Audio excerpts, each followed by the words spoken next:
Okay, so I'm going to start where I left off in class on Monday, talking about the life of Zelda Fitzgerald with her husband, F. Scott Fitzgerald, because their lives really illustrate what it was like in real life to be involved in a companionate marriage. And to be a part of the lost generation, and all of the sexual liberalism and things that involved. So F. Scott Fitzgerald was born in 1896 and Zelda was born in 1900. So they're both a part of that lost generation that came of age during World War I. And they met in Camp Sheridan in Alabama. Scott was in the Army and he was stationed there in 1918. And Zelda had grown up nearby. So she was known for being a very active young girl. She played outside with her sisters and brother and, all of their friends. And she was, very social and very into dating and things, even when she was quite a young teenager. And most of her biographers suspect that she was raped when she was about 16, and that it really had an impact on her personality. But she met F. Scott Fitzgerald in 1918, and a year or so after they met, they were married. And when they lived together, they, had a very interesting relationship. F. Scott Fitzgerald was really committed to the idea of having a companionate marriage. And so he wanted Zelda to amuse herself while he was busy writing his novels. But then when he wasn't writing, he wanted them to kind of relax and play and recreate together as a unit, go out drinking together, go to parties together, that sort of thing, just kind of always be together. So where he got to have that release of not being together and being out of the house and working on his own thing, Zelda didn't really have that. So she was very, very bored. And she was not domestic, like a lot of new women weren't. Once they joined the high society in New York City after Scott had his first novel published, they were able to hire women to do the cooking and the housework. So Zelda's time wasn't even filled with just normal housework stuff. So she was just super bored. So they partied really hard when F. Scott Fitzgerald wasn't writing. They fought constantly. And they both became very serious alcoholics. They were kind of like the it couple during the Roaring 20s, throughout all of Prohibition, and Zelda was quickly became known as kind of the ultimate flapper. So they had their daughter Scotty in 1921, and as I said in class on Monday, when Zelda woke up from the ether that she was given during childbirth, she said, "Oh God, Gufo, I'm drunk. Mark Twain. Isn't she smart? She has the hiccups. I hope it's beautiful and a fool, a beautiful little fool." And her last sentence there appears in The Great Gatsby as something that Daisy says about her daughter. So F. Scott Fitzgerald used a lot of their life together in his novels. So after Scotty was born, they hired a nurse to care for her. So Zelda wasn't even, her time wasn't even taken up by the day-to-day of caring for their daughter. And while Scotty was still a toddler, they moved to the French Riviera. So F. Scott Fitzgerald wrote Great Gatsby there, and Zelda began an affair with a French pilot. And it's unclear how far this affair went. But she asked Scott for a divorce, and Scott just completely ignored her request. So Zelda overdosed on sleeping pills, but she was found in time and her life was saved. So her her attempt at suicide was not successful.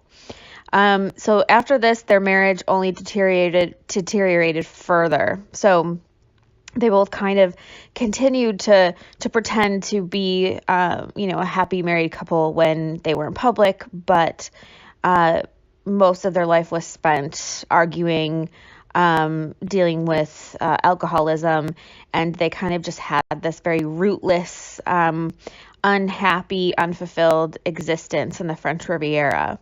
So while they were there, though, they kind of hobnobbed with famous American authors, for example, Ernest Hemingway.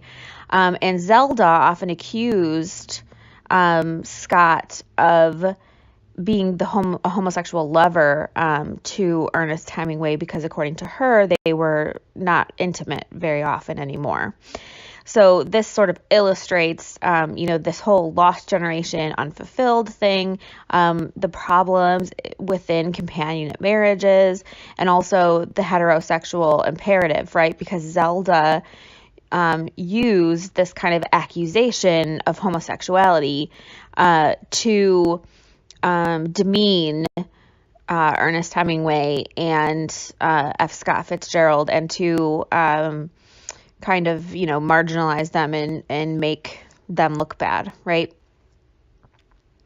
So she decided at this point to fill her time with ballet training, and this reached obsessive levels. And this kind of is sort of a throwback to the idea of physical culture, how important physical culture became to womanhood and to how men viewed women. Women were encouraged more and more to do physical activities, and they more often enjoyed those things. I should also say that at some point in the 1920s, Zelda had a second pregnancy, and it's unclear if she had an abortion or if she miscarried, but she was suspected of having had an abortion and was criticized in the press for that. In 1930, Zelda was institutionalized. She was struggling with mental illness and alcoholism really for the rest of her life, and she and her husband remained bitterly separated. And so this sort of hints to another theme that I'm going to get to for the rest of this lecture about how important psychology and institutionalization were to modern sexuality and to companionate marriage, and how companionate marriage worked. So Scott and Zelda's fights and failures and successes were kind of chronicled by newspapers and magazines everywhere. So this is like an example of the part of modern sexuality that realizes that, sex sells. That's one of the just main tenets of modern sexuality, is how important sexuality is in the media. So F. Scott took up an affair with actress Sheila Graham until his death. He died in 1940 of a heart attack. And, the coverage of this in the press was very similar to the movies that I mentioned earlier, where men were kind of understood to be able to have affairs because they were escaping their crazy wives, basically. So people didn't sort of take this affair that seriously. It was a fun and shocking thing to talk about. So Zelda died very tragically in an insane asylum in North Carolina. She was locked in a room and she was waiting there to have electroshock therapy, and a fire broke out in the asylum and she was unable to escape, and she died there in that locked room. And it was just very sad. I think 8 or 9 other people died from that particular fire. But the reason that I, kind of went through their lives together is to show some of the, how some of the themes that we've talked about, how these are so very apparent in people's everyday lives. So I want you to sort of think about how all of these different things, flappers, roaring 20s, prohibition, companionate marriage, World War I, the lost generation, the heterosexual imperative, physical culture, psychology, institutionalization, the media, and the idea that sex sells, and the idea that psychology and institutionalization are going to be very important parts of human sexuality. I want you to kind of think about how all of those things impacted people's daily lives. Next, I want to give you a little bit of a preview about institutionalization. We'll talk a lot more about this later on next week. But institutionalization, it's basically a method of segregating undesirables from mainstream society. So this began in the 18th century in Europe, in America more in the 19th century, in the form of poorhouses and lunatic asylums and orphanages and hospitals for the criminally insane or terminally ill. These are all sort of different kinds of institutions, right? So some were created to rehabilitate their inmates, but by far their dominant function was to sort of rid society of undesirable people, to protect quote unquote normal people from the disabled, the mentally ill, the developmentally disabled, all different kinds of people that were kind of viewed as undesirable parts of society. So as part of this function for institutions, many institutions began sexually sterilizing their inmates in order to prevent them from reproducing. And the thought was that if they did reproduce, they would just be creating more undesirables for American society to have to deal with. So as you can see from the chart here, institutionalization rates were climbing rapidly in the 1920s and 1930s, and the number of beds in psychiatric hospitals peaked in 1953. So that is when there was the largest population of institutionalized individuals in America. So I wanted to mention this here because this was, the institutionalization was experienced by Zelda Fitzgerald, and this was kind of part of her being in this lost generation and experiencing some of the very common experiences that generation experienced. So her life gives us a really good example of how sexuality and marriage, sexual media, and psychology, they're all very intimately related. So sexual modernism and psychology are very important to understand together because sexual modernism made sexuality central to human identity and to individual fulfillment, right?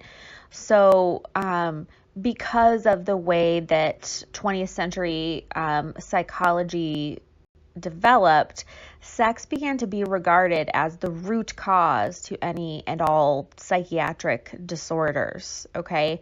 So the primary influence and the main person who sort of made this psychological and sexual shift was Sigmund Freud.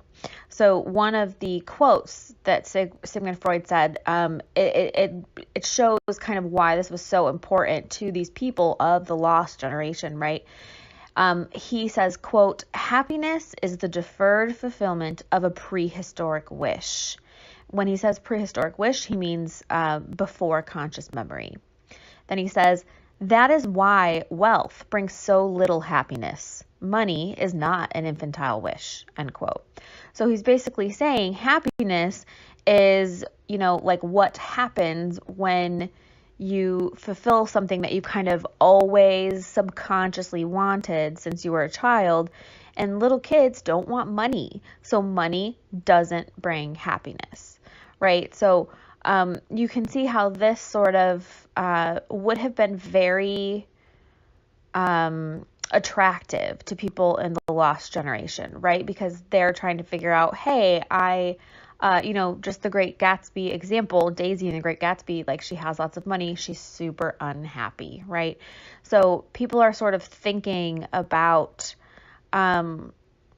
why the lost generation is having all these problems that they're having, and Freud's theories, which it's called psychoanalysis, is the kind of theory that he has come up with. It really spoke to a lot of them.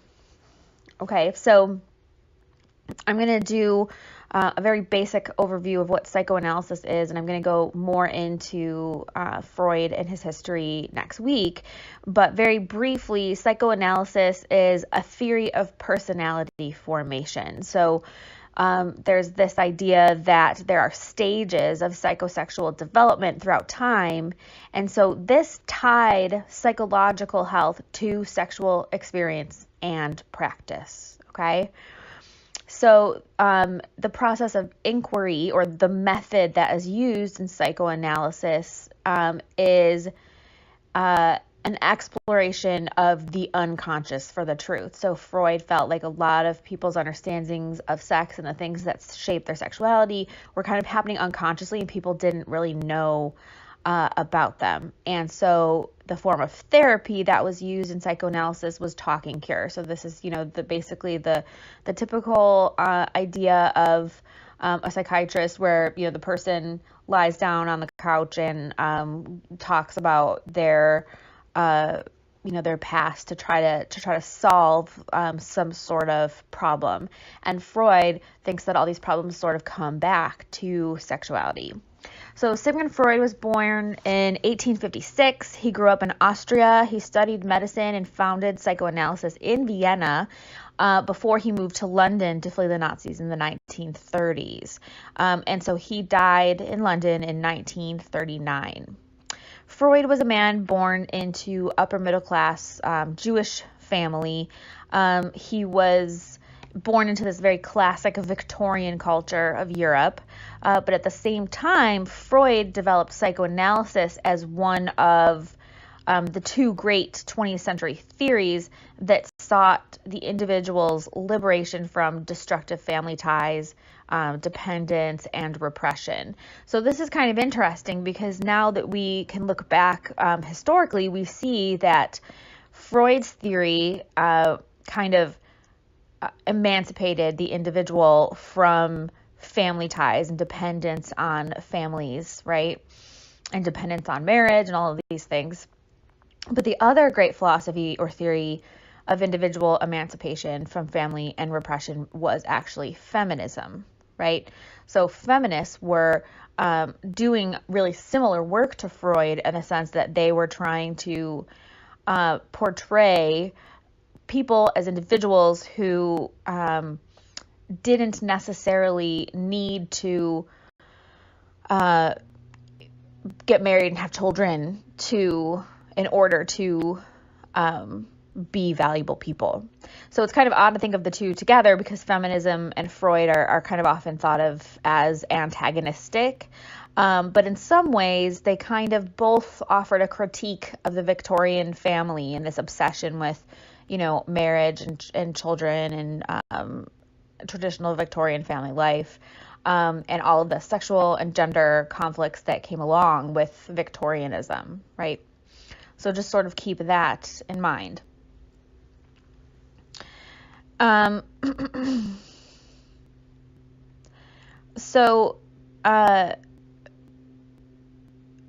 Freud, as I mentioned, he was studying medicine in the 1870s, so we're going to kind of go back just briefly. He trained with a psychiatrist in the 1880s. At this time, psychiatry, was a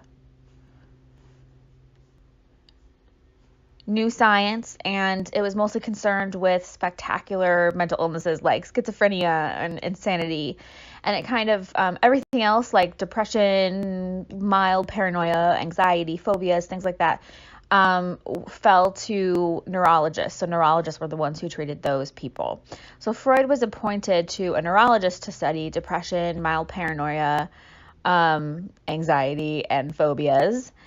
all of those things that, neurologists studied.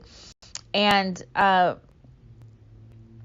he, in this role as lecturer, he went in 1885 to France briefly, where he studied with a French psychiatrist, Jean-Martin Charcot, who pioneered work with hysterics and the technique of hypnosis. So Freud thought that hypnosis was kind of bull. He didn't really think it was very useful, but he returned to Vienna convinced that there were sexual roots of hysteria, and that perhaps all these other neuroses that he was encountering also had sexual roots. So he began to develop the theories that we now understand as Freudian psychology.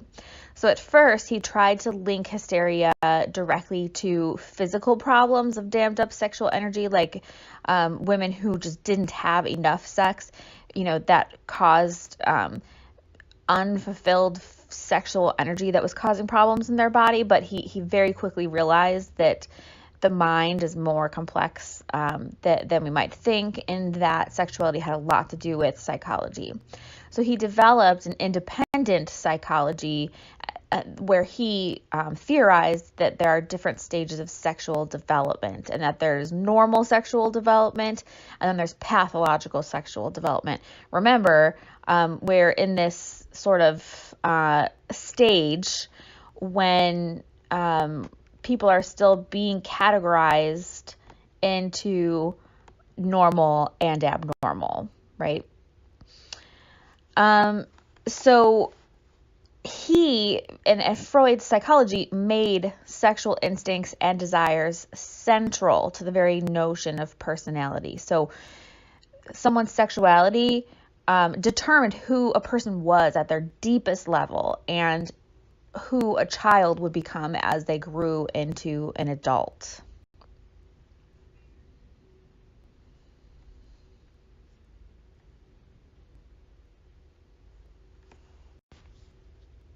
So here are some of the basic principles of psychoanalysis. In 1899, Freud published a pamphlet called Interpretation of Dreams. And here he kind of unveils his theory of unconscious mental processes. So he sees dreams as kind of an unconscious expression of wishes and fears that people have. And they kind of store these ideas and these desires in this unconscious sort of part of their mind, right? I already mentioned that the method is the talking cure. So another thing that's important is there is a huge significance placed on infantile and childhood sexuality and the development of someone's sexuality throughout their infancy and childhood. So Freud saw, like, the Puritans as having, this idea about children as being kind of these untamed, devilish sort of children that needed to be raised to be a God-fearing person. And then the Victorians thought of children as innocent and sweet and kind of natural.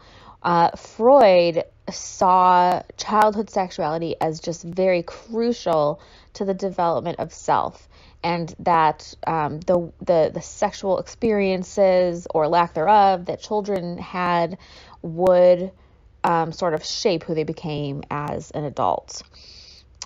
His theories have these ideas of desire and repression, that there's this kind of ongoing conflict inside of all humans at all time between their sexual desires and then repression of those desires. Then we also have there's three different aspects of the self. The first is the id, and this is kind of someone's like instinctual drive, right? So pleasure, libido, aggression, self-preservation, things that humans do without even thinking about it. And then we have the ego, which is the formal self, or just I, just who you are when you think of I. This ego negotiates between the id, which is their instinctual self, and its environment, and it's very reality oriented, right? And then we have the superego, which is also called by Freud as the overseer. So this superego kind of absorbs family values, cultural morality, and things like that. And it's kind of your censor. It's something that sort of tells the id and the ego how to behave, right? Some people also see it as a conscience. And then lastly, there is a differentiation between sexual objects and sexual aim. So a sexual object is like a person that you seek gratification from, and a sexual aim are the instincts, that make you inclined toward particular sexual acts, right? And those are kind of some important sort of grounding principles behind Freud's psychoanalysis. Perhaps Freud's most important contribution to the idea of psychosexual development are his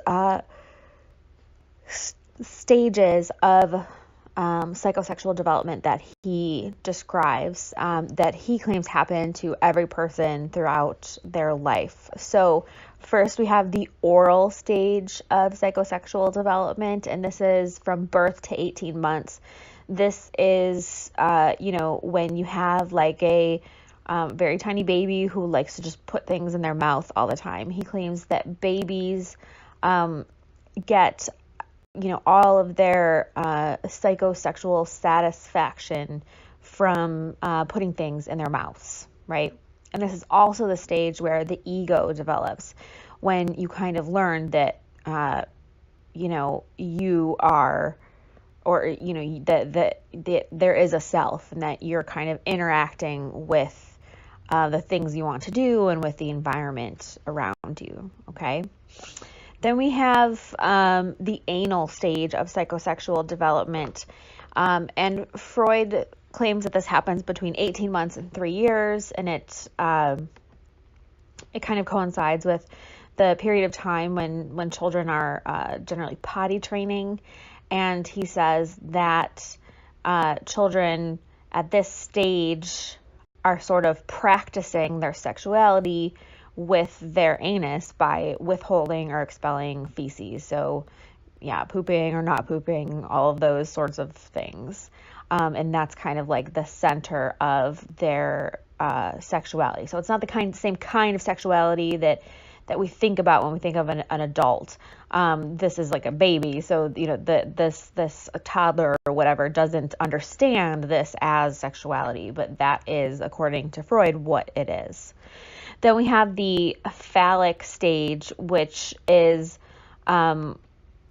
sort of an unconscious stage where it's genital sexuality. So this is between ages 3 to 6, where Freud says children will kind of like discover masturbation or different aspects of masturbation, but they don't really quite understand masturbation as being sexual at all. It's just kind of understood as something that feels nice and just something that they figured out and they'll do or whatever. It's not, they have no connection of it to sexuality. And this is the stage when the superego develops, which is the conscience, or the sort of censor that controls our behaviors. Then the next stage is called the latent stage. And during latency, there is little or no sexual motivation present. So he claims that this happens between the ages of 5 and puberty, that there's just sort of a sort of dearth of understanding. The children from the ages of 5 to puberty, they're not like trying to have sex, they don't have some sort of sexual desire or sexual motivation. They generally stop like playing with themselves all the time, like a little kid might do. And so that's called the latent stage. And then lastly is the mature genital sexual stage. And this is the point, it starts at puberty and it lasts until death, when humans desire to have sexual intercourse and it's genital based, right? So that's kind of like mature sexuality. So this is how Freud understood the different stages of psychosexual development. So the dominance of Freudian psychoanalysis had really important impacts for homosexuals. So Freud thought that everyone's original disposition when they're born is bisexual, and that heterosexuality and homosexuality developed over time based on the processes of psychosexual development and the experiences that children had during that time.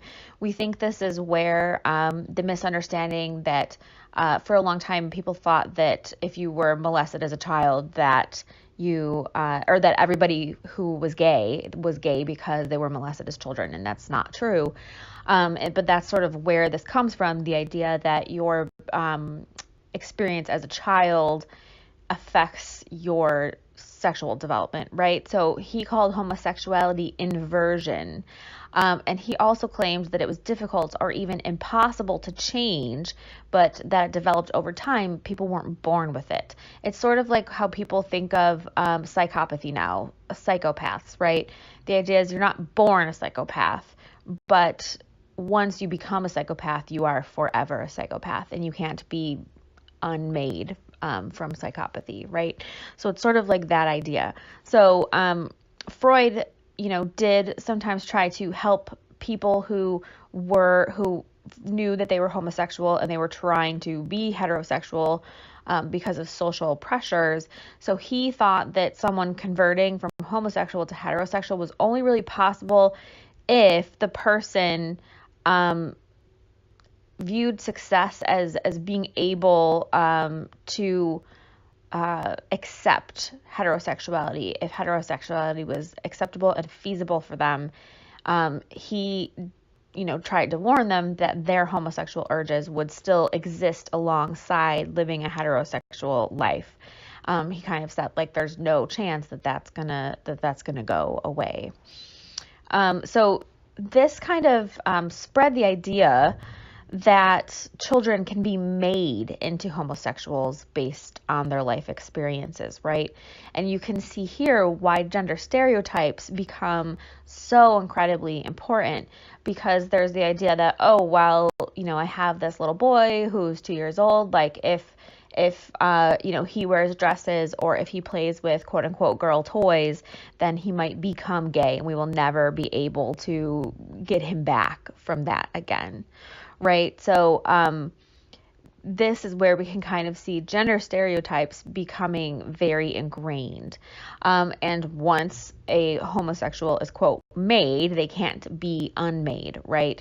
So this kind of understanding of homosexuality meant that there was a whole set of people who are and always would be homosexual, right? And you can see that people are understanding this now because we have the creation of homosexual subcultures. So one of the examples of this are the lesbian pulp novels, which are a little bit later in the period. They're actually after World War II. But I wanted you to read them so that you could kind of get an understanding of this sort of conflicted lesbian subculture that is happening. This is the Yvonne Keller article that was due Wednesday. But there are earlier examples that you can see here. Radcliffe Hall, she's the author of Well of Loneliness that came out in 1928. It was one of the documents that is due for tomorrow, Friday. she wrote this novel, and we have kind of an excerpt of it for our documents. We also have lesbian novelist Gail Wilhelm, and she wrote the novel We Two Are Drifting that came out in 1935, and that was one of the lesbian novels that that some of the lesbians in Yvonne Keller's essay had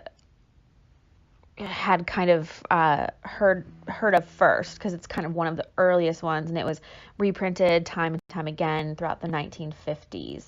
And then I also have a picture here of the Prohibition era sort of drag culture that I mentioned a little bit on Monday as well. This sort of homosexual cross-dressing sort of subculture that was emerging. There was enough people that were interested and involved that it became an entire subculture, and that these things are happening. But it had to be a subculture. Lesbians were not mainstream. They could gain significant popularity and following especially among people who felt that their normal sexuality was kind of being repressed and that they had to hide it in this sort of heterosexual world, right? These people were very inspired by lesbian and gay novelists. But at the same time, this was sort of an underground thing. Like, you didn't want to admit to anybody that you were reading a lesbian pulp novel. You didn't want to admit to anyone that The Well of Loneliness, reminded you of your own life, because then people would know you're not heterosexual, and we have this heterosexual imperative. So this is what I kind of want you to keep in mind for while we're talking about the documents for Friday, which all have to do with modern homosexuality.